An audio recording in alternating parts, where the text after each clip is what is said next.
వస్తుందని చంద్రబాబు అయినా లేకపోతే ఎవరైనా ఊహిస్తామమ్మా? లేదు, కాకపోతే అన్ని బాగానే చూస్తున్నారు. కానీ ఇప్పుడు వచ్చి జగన్ వచ్చి ఆ ప్రజలను పట్టించుకోవట్లేదు, ప్రజలకు భోజనం పెడతలేదు అని అది తప్పు.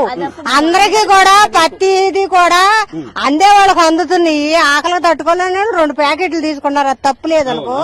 కాకపోతే మనకు ప్రభుత్వం మాత్రం బాగానే ఇస్తుందండి. కాకపోతే జగన్ మాత్రం తప్పు చేశాడండి. మరి అందరూ నమ్ముతారుగా, పెద్దోళ్ళకి గొర్రెల్లాగా వెళ్ళిపోతారుగా ప్రజలు, అందుకే అలా మాట్లాడుతున్నాడు. మీకైతే ఇప్పుడు కొద్దిగా సహకారం అయితే అందుతుందా? అవన్నీ అందుతున్నాయండి, మాకు అన్ని అందుతున్నాయి, బానే ఉన్నది.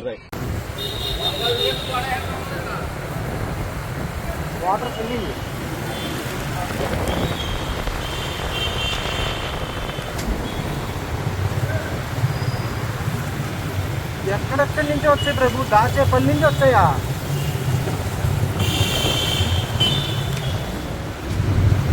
ఇది వెళ్ళేందుకు దారి లేదేమో.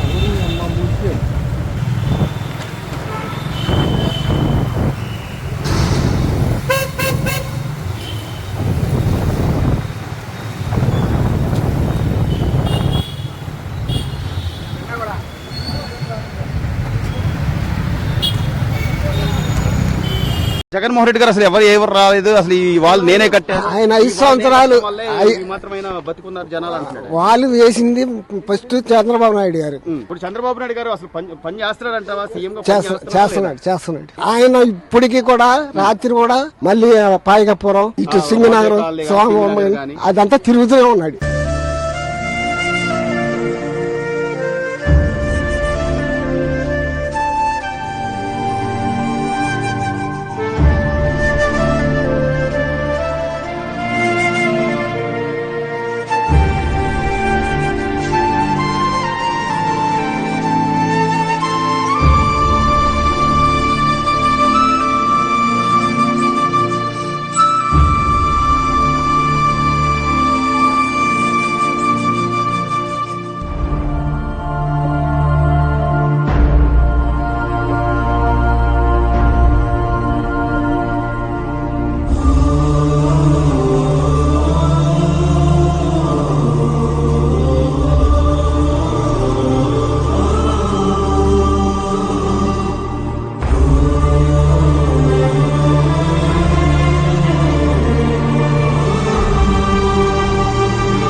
ప్రభుత్వం నుంచి సహకారం ఎలా ఉందమ్మా? పాల ప్యాకెట్లు కానీ బాగానే ఉండేయండి, బాగానే వస్తానే ఉండే. మరి జగన్ గారు అసలు ఎవరు ఏం చేయట్లేదు, మొత్తం చంద్రబాబు ప్రభుత్వం పూర్తిగా విఫలమైపోయింది అది ఆయన మాట్లాడుతున్నాడు.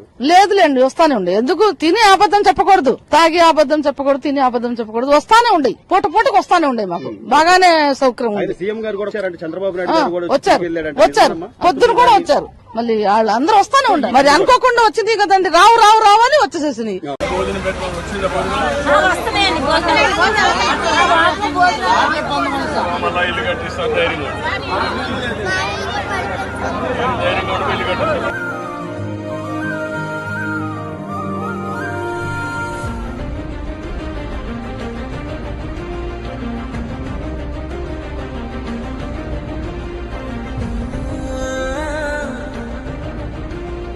పసిపిల్లల్ని ఎలా తీసుకురావాలో భయం వేసేసింది. అప్పటికి 2-3 సార్లు మా బ్రదర్ మునిగిపోయారు నీళ్ళల్లో. ఆయన అలాగే వచ్చామన్నమాట, ఎలా బతుకు జీవుడు అనుకుంటూ. మొత్తం ఏమీ లేకుండా శూన్యం అయిపోయింది. ఇక్కడ చర్చిలో మేము అందరం షెల్టర్ లో ఉంటున్నామండి. అయితే ఇక్కడికి వచ్చిన కాడి నుంచి సార్ మాకు సీఎం గారు చాలా ఇదిగా చేస్తున్నారు. వచ్చిన దానికి యూనియన్ టిఫిన్, భోజనం, టీం అంతా వచ్చారు. వీళ్ళు విజయనగరం నుంచి వచ్చారంట మాకు సహాయం చేయడానికి. వైజాగ్ విశాఖపట్నం నుంచి వచ్చారు టీము. అసలు ఏ లోటు లేకుండా చూసుకుంటున్నారు. అయితే ఇంకోటి ఏంటంటే మా వాళ్ళు ఇంకా చాలా మంది ఉన్నారు. దయచేసి అక్కడి నుంచి ఎలాగ ఏర్పాటు చేసి మాకు ఇక్కడ తీసుకురావాల్సిందిగా సార్ గారిని మేము కోరుకుంటున్నాము. ముఖ్యమంత్రి గారు మాకు బాగా హెల్ప్ చేస్తున్నారు. ముఖ్యంగా విశాఖపట్నం టీం మాకు చాలా సహాయం చేస్తుంది అన్నమాట. పాల విషయంలో, పిల్లల విషయంలో అన్ని సహాయం చేస్తున్నారు. టిఫిన్, భోజనం, పాలు, మంచినీళ్లు అన్ని కావాల్సినవన్నీ మాకు ఏర్పాటు చేస్తున్నారు. చాలా వందనాలు మాకు సహాయం చేస్తున్నారు.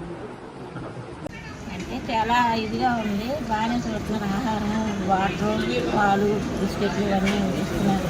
తిండి నిద్ర లేకుండా ఆయన అలా చేస్తున్నారు, సేవ చేస్తున్నారు ఆయన.